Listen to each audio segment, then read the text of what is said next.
não padecer diante do mal, mas reagir com o bem.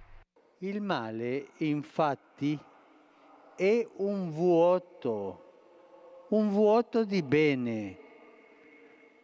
E un vuoto non si può riempire con altro vuoto, ma solo con un pieno, cioè con il bene. La rappresaglia non porta mai alla risoluzione dei conflitti. Tu me l'hai fatto, io te la farò. Questo mai risolve un conflitto, neppure è cristiano. Muito bem, esse é o Papa Francisco, eu estou aqui muito bem acompanhada hoje, Monsenhor Rubens, ele que é o delegado aqui no Brasil, uma das pessoas mais importantes falando sobre exorcismo, a gente fala do Monsenhor Rubens, seja muito bem-vindo aqui no Fé na Vida, Padre, muito obrigada. Padre, posso começar já com a pergunta que todo mundo faz? Aproveita. O demônio existe? Existe, é da revelação. Está na Sagrada Escritura, nós não podemos negar a palavra de Deus, a não ser que a gente queira sair da fé cristã. Existe uma catequese muito bonita do Papa Paulo VI. Eu não me recordo exatamente o ano. Foi 15 de novembro. E eu guardei a data porque é uma data nacional, fica fácil da gente guardar. Mas é da década de 70. Se a gente entrar no site do Vaticano, nas catequeses do Papa Paulo VI, nós vamos encontrar essa, onde ele fala a respeito do demônio. E ele diz com todas as letras, textualmente, quem nega a existência do demônio Isso que eu ia perguntar agora. está fora da fé cristã. Não é que o demônio seja o centro da fé cristã. O centro da fé cristã é Cristo Jesus e a sua ressurreição. Mas São Paulo diz que Jesus veio para destruir as obras do demônio. O mistério da encarnação faz com que Jesus seja o nosso Salvador e Redentor a partir dessa destruição da obra demoníaca. Aquilo que o diabo fez contra os nossos primeiros pais, Cristo Jesus desfez na cruz. A oração, Padre, hoje, né, a gente celebrando o Dia Mundial da Oração, ela é o principal, o maior instrumento numa celebração, como o senhor disse, né, de exorcismo? Sim. A celebração do exorcismo é uma oração, na verdade. Interessante. E nós começamos com a oração com o sinal da cruz, né? Depois a aspersão da água benta. Mas, se nós pegarmos o rito dos exorcismos, a gente vai ver que é oração o tempo todo. É oração que destrói a obra do demônio, é a oração que perturba profundamente o demônio e faz com que ele não a suporte. Tanto que eu costumo dizer que aquelas coisas que ele costuma fazer durante o exorcismo, essas manifestações externas, é espetáculo pirotécnico. A gente falou aqui, é espetáculo. Para quê? Para a gente parar de rezar. Porque a oração incomoda tanto a peste que ele não aguenta. Então ele fica inventando coisa para distrair, para tirar a gente do sério. Uma curiosidade, Padre, como e por que o senhor começou? Eu acredito que seja um chamado também, né, para essa linha. Bom, é uma vocação, sem dúvida. Isso não... Mas eu comecei, entanto, muito antes, né, de me tornar oficialmente exorcista, porque é o bispo diocesano que nomeia. Né? Nos seminários, infelizmente, não se ensina mais teologia ascética e mística. Pois é, a velha grade curricular... A velha grade compunha, contemplava. Depois do Vaticano II, se introduziu tanto estudo da Sagrada Escritura e não tinha mais tempo para outras coisas. Por que se tirou da grade isso, Padre? Foi uma opção que fizeram, segundo o meu ver, uma opção errada, mas aí é o meu ponto de vista. Uma opção errada. Privilegiou-se outro setor, que é o setor bíblico. Nós temos hoje uma formação bíblica muito mais sólida do que nós tínhamos antes. Antes nós tínhamos uma formação dogmática mais sólida. Hoje nós temos uma formação bíblica mais sólida. E não que na formação dogmática não se contemplasse a Sagrada Escritura. Mas você ia aos princípios. Hoje nós vamos aos livros, às fontes. Né? E, por outro lado, a Bíblia é muito vasta, a Bíblia é muito grande. Alguma coisa tinha que ficar do lado de fora. E O espaço que você tem é aquele. justamente isso. São poucos exorcistas no Brasil, padre? Infelizmente, sim. De acordo com o Código de Direito Canônico, cada diocese deveria ter ao menos um. Só que são os bispos que decidem, os bispos que nomeiam. E nós temos várias dioceses, inclusive dioceses enormes. A Arquidiocese de São Paulo, por exemplo, não tem nenhum. O senhor acredita que há pouco interesse, ou de repente seja a questão do dom mesmo, né? O senhor sentiu esse chamado diferente? Algumas situações, a gente percebe que tem padres que têm receio, têm medo. Não pode ter medo. Medo seria uma porta Não aberta? precisa ter medo. Ele é que tem que ter, não nós. Como que o senhor se prepara para uma celebração de exorcismo? Rezando.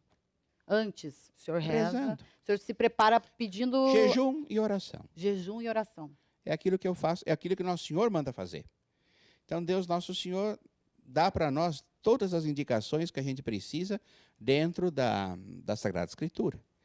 Então, o que eu faço para me preparar para isso? Quando eu sei que eu tenho que celebrar um exorcismo, eu jejuo, faço as orações que eu sou obrigado mesmo a fazer como sacerdote, tem o breviário, tem a missa diária, e o terço, enfim. Aquelas coisas da vida cristã diária. A que ponto chega, assim, uma pessoa que o senhor diagnostica ou outra pessoa, outro padre, acaba dizendo, não, essa pessoa precisa de um exorcismo? Qual que é o limite entre não precisar e precisar? Bom, primeiro a gente tem que ver se na vida daquela pessoa há uma ação extraordinária do demônio ou não. O que seria uma ação extraordinária? A ação, é melhor começar com a ação ordinária, que é a pior delas, que é a tentação. E é o pior porque a tentação, o diabo me propõe alguma coisa ruim e eu digo, tá certo, muito obrigado, eu quero.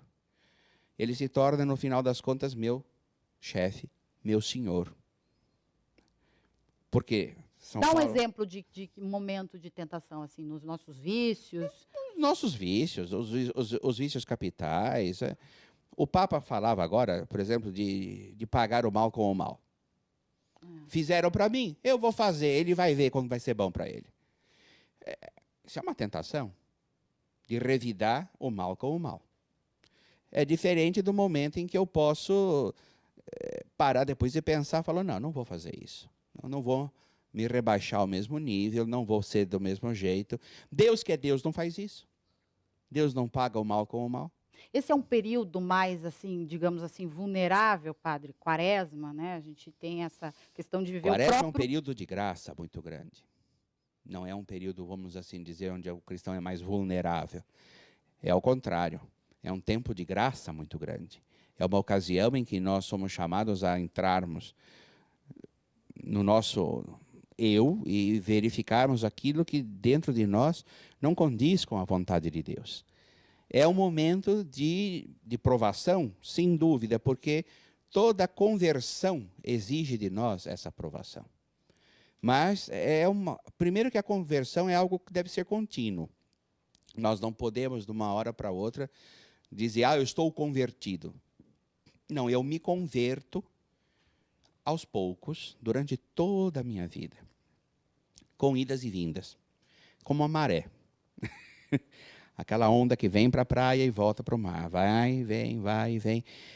Nós somos inconstantes. E é por isso que a igreja todo ano nos chama de novo a atenção, seja na Quaresma, seja no Advento, para essa necessidade que nós temos de conversão, diante de dois períodos fundamentais da nossa história da salvação. O nascimento do Redentor e a sua Páscoa, que vem ser a nossa Páscoa também. Dentro de uma igreja, muitas pessoas dizem, né? Acabam falando, não, ele não entra dentro. Entra. Nós temos exemplo bíblico disso. Nosso Senhor que na sinagoga da sua cidade, encontra um homem que o apostrofa, começa a xingar. Ei, nós sabemos quem é você, você veio aqui para nos perder. Você é o santo de Deus. Jesus manda, cala a boca, vai embora. Porque aquilo atrapalhava. É interessante esse segredo messiânico de Jesus nos evangelhos. Ele manda sempre o diabo ficar quieto e não dizer que ele é o Messias. Por quê? O diabo, revelando a messianidade de Jesus, fala, ele estava ajudando Jesus. Não, ele estava atrapalhando. Atrapalhando pelo seguinte, a mentalidade que os judeus tinham de Messias não era a messianidade de Jesus. Eles esperavam um guerreiro, esperavam um líder político, esperavam uma pessoa que vinha libertar Israel e fazer Israel fulgurar no panorama internacional como uma grande potência. Jesus não veio para nada disso. Padre, um ateu, ele pode ser mais tentado? Minha filha, a tentação é para todo mundo. O diabo não poupa ninguém. Como então que a gente deve se proteger? Como ficar mais protegido? O melhor modo de você se proteger é procurar levar uma vida cristã. O uso dos sacramentos, a confissão frequente, a participação na Eucaristia, leitura e meditação da Palavra de Deus, a oração. Então, é que muita gente diz, quando a gente está, né, até isso serve para muitos de nós, né, quando estamos proclamando a palavra, estamos aí evangelizando, é aí que ele pode perseguir mais ainda. Então, isso não tem muito... Ele persegue a gente sempre. São Pedro tem uma expressão muito interessante na sua primeira carta. Ele diz que é como um leão rugente, que está rugindo, que fica dando voltas ao redor de nós, esperando a ocasião. Então, ele não tem focos específicos, assim. Por exemplo, o Papa. Bom, na verdade, o demônio, ele não perde oportunidade. Quanto maior é, vamos assim dizer, a posição da pessoa atacada, mais dano ele pode causar para os outros através daquela pessoa. E a gente tem que ter muito cuidado com isso. Deixando sempre o orgulho fora do caminho da gente, porque é a porta principal de entrada dele, que foi por onde ele caiu. Não servirei, não serve, diz a Escritura. Por exemplo, um exorcista não pode ser justamente Na hora do exorcismo, sem dúvida, pode acontecer. Eu me recordo que uma vez um vira para mim e me apostrofa assim, você não é ninguém! Durante o exorcismo. Eu disse para ele, sabe, você é o pai da mentira, mas você falou uma coisa de verdade. Agora, eu não sou mesmo ninguém. Mas falei com convicção, com sinceridade. Ele ficou tão sem graça. Ele ficou tão sem murcho. Você falou uma verdade. Eu não sou ninguém. Mas eu não estou aqui em meu nome. Eu estou aqui em nome de Nosso Senhor. Estou em nome da igreja. Então, cala a boca, vai embora. Sempre são as palavras de ordem, assim, né? A gente ouve falar. As palavras de ordem que a gente dá em nome de Deus, em nome da igreja, ao demônio. Mas isso é intercalado com a oração. Na verdade, não são as nossas ordens. É a força de Deus e da oração que a gente faz, em nome de Deus e da igreja, que faz com que ele vá embora. Porque eu posso dar ordens à vontade ao demônio, ele vai olhar para a minha cara e vai dizer, é. Ele consegue essa coisa de ver o coração? Na verdade, ele não vê os pensamentos. Mas o demônio é muito inteligente. Então, pelos nossos modos de agir, ele intui aquilo que está se passando dentro da nossa cabeça, ele intui aquilo que está para acontecer ao nosso redor, como a gente que percebe as atitudes de uma criança. Quantos exorcismos o senhor já fez, padre? Vários, eu já perdi a conta. Eu não faço estatística. O senhor faz um tipo de seleção, assim, né, nesse sentido de que eu perguntei, né? Se há necessidade, se não há necessidade, sim, se está havendo uma confusão. Eu tenho que fazer essa seleção que a própria igreja me impõe. Sim. Então, como eu dizia... Existem parâmetros, então? Sim, existem parâmetros. Quando a gente pega os pré-notanda do rito dos exorcismos, ali a gente encontra uma série de indicações, né? Quando certas situações acontecem, com aquela pessoa, então a gente pode supor, mas a certeza a gente só vai ter no exorcismo mesmo. A gente pode supor que essa realidade é presente na vida da pessoa. Por isso que a gente pede, antes de tudo, uma avaliação clínica, psiquiátrica, psicológica da pessoa, porque muitas doenças psíquicas ou psicológicas, elas podem se confundir tranquilamente. Sim. Então, a gente primeiro se cerca dessas realidades físicas e excluídas dessas realidades físicas, então a gente pode começar a pensar nas realidades espirituais. Vamos à pergunta da nossa produtora aqui. Teve algum Papa exorcista? Bom, recentemente nós sabemos que o Papa João Paulo II fez alguns exorcismos. O Papa Leão XIII compôs um exorcismo breve, depois de uma visão que ele teve.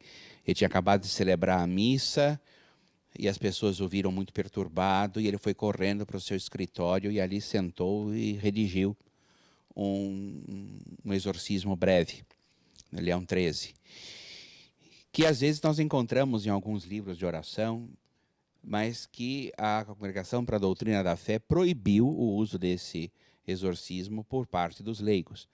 Um exorcismo só pode ser feito por um exorcista, e para ser exorcista tem que ser nomeado pelo bispo diocesano, né? Sem essa nomeação explícita do bispo diocesano, nenhum padre pode se dizer exorcista. Porque pode requerer assim, risco para aquele padre? Sem se dúvida. Não estiver bem preparado. Não é só questão de ser preparado. Tem que ter o aval da igreja. Entendi. Tem que ter o aval da igreja. Eu me recordo que uma vez eu estava para exorcizar uma menina, ela veio em transe da casa dela até a igreja, largada, completamente largada. Quando ela entrou na igreja, ela começou a ter reação. Os rapazes que estavam trazendo a menina, porque ela estava largada, largaram a menina foi para o chão, e ela começou a gritar. Na hora, eu não tinha começado ainda o exorcismo. Eu estava arrumando a igreja para isso. Eu, na hora, gritei e falei, pode parar com isso. E se comporta que nem gente. Depois que eu falei, eu pensei, mas diabo vai se comportar que nem gente. Mas ele entendeu o que eu queria dizer para ele. Eu falei, venha se sentar aqui na frente. E ela veio que nem uma cobra, arrastando pelo chão. Eu falei, assim não. Você sabe andar, vem andando. Levantou e se sentou e ficou quietinho. Porque o demônio também gosta de humilhar as suas vítimas. Como ele foi destronado e se sente humilhado, né? Ele gosta de humilhar as suas vítimas. Existe uma faixa etária, o senhor falou, né, da menina? Não tem. Essa menina, por exemplo... É que o cinema ilustra muito isso, está na casa né? dos 20 e poucos anos. Eu já atendi uma de 13 anos. Mas assim, digamos, idoso... Minha filha, para todos os gostos, para todas as idades, o que tem. Para chegar no caso da possessão mesmo, padre, aí essa pessoa, ela está, de certa forma, mais desprotegida ou qualquer um de nós também está vulnerável? Primeira coisa que a gente pode dizer, que só acontece isso com a permissão de Deus. Interessante. O diabo não faz o que ele quer, ele faz o que Deus deixa. E por que Deus permite? Para tirar um bem. Para nos dar um bem. Para tirar o bem daquela coisa ruim. Se você pega o livro de Jó, se você começa a ler o livro de Jó, o demônio fala, olha, aquele seu servo que é tão bonzinho, tão amigo seu, mas porque o senhor nunca fez nada de ruim com ele. Deixa acontecer coisa ruim com ele para ver como que ele vai começar a xingar o senhor. Deus diz, tá bom, você pode, mas não toca na pessoa dele. Então Deus Pai permitiu que Jesus fosse tentado no deserto. Sem dúvida. Sem dúvida. A humanidade de Jesus precisava daquela tentação, como a nossa humanidade precisa da tentação para ficar melhor. Agora, o que a gente pode, né, os protetores, santos protetores, por exemplo, a gente lembra de São Miguel Arcanjo, São Bento. Olha, o melhor protetor é o próprio Cristo. Sim. Ele é o vencedor por excelência. Nós podemos recorrer a vários santos pedindo a intercessão. São Miguel. Nós encontramos isso tanto no livro de Daniel quanto no livro do Apocalipse. A ação de São Miguel, né? Que hierarquicamente era muito inferior a Satanás. É, engraçado. É muito interessante e tem uma hierarquia angélica que se conserva mesmo entre os demônios, né? Sim. Eles perderam a graça, mas não perderam a natureza. É engraçado a gente falar, né? Porque não é apenas um, né, padre? São Não. muitos. Nós não sabemos dizer quantos. A Sagrada Escritura não revela um número, mas é um número consistente. No Apocalipse fala do demônio, do dragão, que com a sua cauda tira 1/3 das estrelas do céu e joga para baixo daí na vem terra. tudo junto com ele. Diz, vamos dizer, 1/3 dos Das anjos. estrelas do céu, imagina. 1/3 dos anjos se perverteu. Né? Um dos ódios que o demônio tem contra nós é justamente esse, deles não poderem voltar atrás e nós podermos. Porque a inteligência deles é tão superior à nossa, que eles simplesmente não têm como voltar atrás depois que fazem uma escolha. Padre, nós estamos no ano mariano. Nossa Senhora é uma grande aliada contra o mal. Nossa Senhora é o terror do inferno. É engraçado. E quando ela chega, é o fim deles. Quando a gente invoca Nossa Senhora durante o exorcismo, é interessante ver a ação de Nossa Senhora, que é plácida, Sim. como ação dela, mas é terrificante para eles. Tem uma família que eu atendo, que vem de Belo Horizonte para Bauru. Eles passam uma semana por mês lá comigo, eu os exorcizo todos os dias. É um caso que o senhor está É um caso que eu estou atendendo já tem 1 ano. Ah, então numa sessão, numa celebração apenas Eu não... nunca tive essa experiência. A que durou menos tempo para mim foram 3 dias. 3 dias consecutivos, uma menina de 13 anos. Mas que tinha acabado de ficar possessa. Quanto mais tempo demora para se atender, mais se radica, fica mais difícil de tirar. Mas, enfim, a gente consegue do mesmo jeito, porque a ação de Deus é muito maior do que a dele. Quando termina, o que essa pessoa, a pessoa que foi vítima, ela costuma falar o que sentia? Ou Sente não uma le- alegria, sente um alívio, sente uma libertação muito profunda, muito grande. Mas antes não consegue identificar o que passava? Às vezes a pessoa não tem memória, às vezes a pessoa tem, às vezes a coisa é meio misturada. Tem pessoas, por exemplo, que têm consciência do que se passa com elas durante o exorcismo, tem quem não tenha. Eu estava falando de Nossa Senhora, falei daquela família. A única das pessoas da família onde o demônio se manifesta é uma senhora. Tem mais 3 irmãos, mas só com essa senhora que ele se manifesta. Através dela que se manifesta. E ela tem lembranças do que acontece durante o exorcismo, não com ela, pessoalmente, mas ela vê aquilo que acontece. Outro plano, digamos assim. E é capaz de dizer.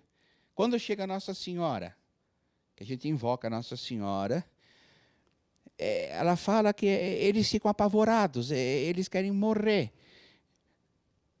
Cada vez Nossa Senhora age de um modo, age de um jeito, mas a presença dela os atemoriza, os intimida. Eles não são capazes de falar o nome dela. Eles não são capazes de falar o nome. Às vezes a gente obriga para judiar. Padre, então quando a gente está, né, em situações, não só, né, que a gente percebe o mal, mas assim, o nosso dia a dia mesmo, né, a gente sempre está tão cercado, seria isso, né? Uma Ave Maria, força que tem, o poder dessa oração. O poder da oração, a gente subestima muito. A gente fala, são umas palavras, a gente diz, é uma vontade, é um pio sentimento. Não é nada disso. É a ação da graça, é força de Deus na vida da gente.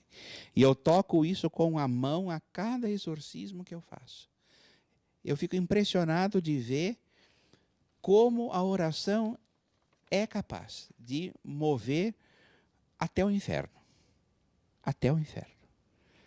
Que é uma coisa que a gente fala, não, tá fora do nosso alcance, está fora do nosso poder. Não. Muitas vezes a gente não acredita na força da oração porque a gente quer certas coisas e impõe a Deus as nossas vontades e Deus, por misericórdia, não atende. A gente pode se ater também os sacramentais, por exemplo, água benta. Sim, a gente sal pode fazer uso exorcizar. desde que não seja um uso supersticioso. Sim. Né? A gente usar a água benta. É um sacramental potentíssimo. É um sacramental que a gente não acredita. Eles falam, para com isso, queima, está queimando. Está queimando. É água. É água.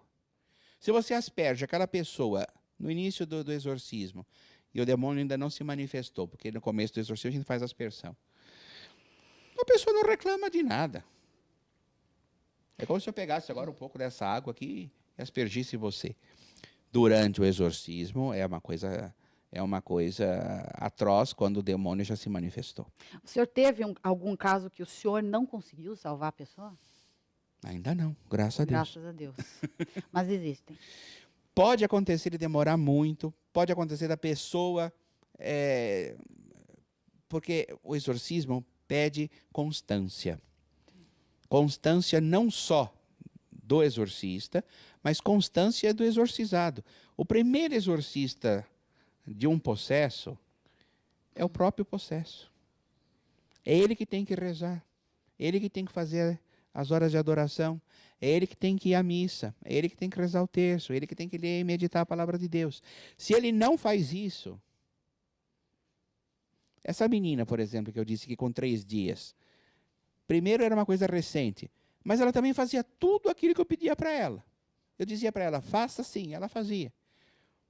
Tanto que aconteceu uma coisa gozada, eu pedia para ela ler e meditar a Bíblia, ela estava lendo, sentada com as pernas cruzadas, que nem adolescente, né? Menina de 13 anos. Sentada com as perninhas cruzadas, tinha um travesseiro em cima das pernas e a Bíblia. E ela tinha lido e estava meditando. A madrasta dela viu a Bíblia ficar pulando, assim, que nem água fervendo. E ela não estava com as mãos embaixo da Bíblia, para dizer, não, ela estava mexendo com a mão. Não, ela estava com as mãos do lado. E a Bíblia pulava, e ela parada, plácida, e a Bíblia pulando no colo dela. Esses movimentos são justamente o que o senhor fala dessa questão do espetáculo para trazer espetáculo pirotécnico, eu falo, para tirar a atenção da gente. Mas daí, aquelas outras manifestações que a gente vê muito, né, falarem, e aí o senhor pode dizer se é mesmo, as orgânicas mesmo, né, de chegar a machucar. Pode acontecer, pode acontecer. Por exemplo, coisas que às vezes acontecem materializar fora da boca da pessoa, objetos. Você tem a impressão que a pessoa está cuspindo um caco de vidro, a pessoa está saindo da boca eu vi no caso uma vez na Itália uma serpente. O senhor teve impressão realmente? Não, o bicho estava lá, foi fotografado. Saiu da boca da pessoa uma cobra. Cacos de vidro, pregos, essas bonequinhas de voodoo, essas porcarias. Você fala, mas como que a pessoa cospe? Estava dentro dela? Não, não estava dentro dela. Isso se materializa a partir do momento que sai da boca da pessoa. Não estava lá dentro. Quer dizer, ela não tinha uma cobra no estômago, ela não tinha caco de vidro no estômago, ela não tinha uma bonequinha no estômago. Ela vomita, mas não é vomitar, na verdade, porque vomitar seria tirar do estômago, mas não está no estômago aquilo. Aquilo se materializa fora da pessoa. Né? São realidades que podem acontecer, mas principalmente para tirar a atenção da gente. Qual que é o conselho que o senhor dá, padre, para famílias, né, que de certa forma estão percebendo isso? Qual que é o primeiro passo? Cristã. Qual que é o primeiro passo? Vida cristã. Missa, comunhão, confissão, oração em família, leitura e meditação da palavra de Deus. A propósito daquela família que eu falei que vem todo mês, os remanescentes da família, são 4 irmãos. A família toda foi atingida por um malefício feito por um parente muito próximo. E a única pessoa da família que não sofreu nada foi a mãe. Por quê? Porque ele levava uma vida cristã que prestava. O pai, os irmãos, todo o resto da família teve consequências. 2 faleceram de acidentes gravíssimos. Mas a mãe, não.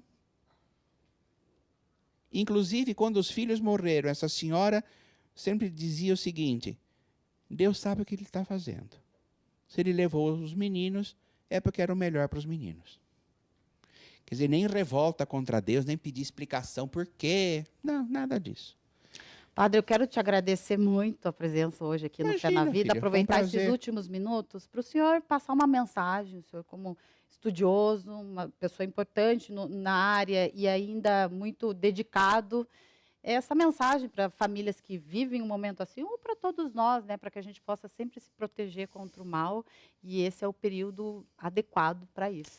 A melhor coisa que a gente pode fazer sempre é ter, como eu falei, uma verdadeira vida cristã. A missa aos domingos não se perde. A gente reza em casa, pessoalmente e comunitariamente. A gente se confessa com frequência, não só para a Páscoa e para o Natal. Isso é o mínimo. A gente se confessa com mais frequência. Ah, mas eu não tenho pecados muito graves. Louvado seja Deus por isso. Mas não significa que você tome banho só quando você está super porco e sujo. Você não toma banho todo dia? Pois se confesse com frequência também. Não custa. Leitura e meditação da Palavra de Deus. Procurando colocar isso dentro de você, na sua vida. Leia, compare a Palavra de Deus com a sua vida e dê testemunho disso depois, com simplicidade. Perdoe. Faça esse exercício de perdão também. É um caminho fundamental para a gente sair do mal e ir para o bem. Mesmo que a gente faça tudo isso com muita dificuldade. Santo Agostinho diz, é melhor eu andar devagar e com dificuldade pelo caminho certo, porque cada vez eu estou mais perto da minha meta, do que com grande desenvoltura andar pelo caminho errado. Porque eu estou cada vez mais longe de onde eu quero chegar.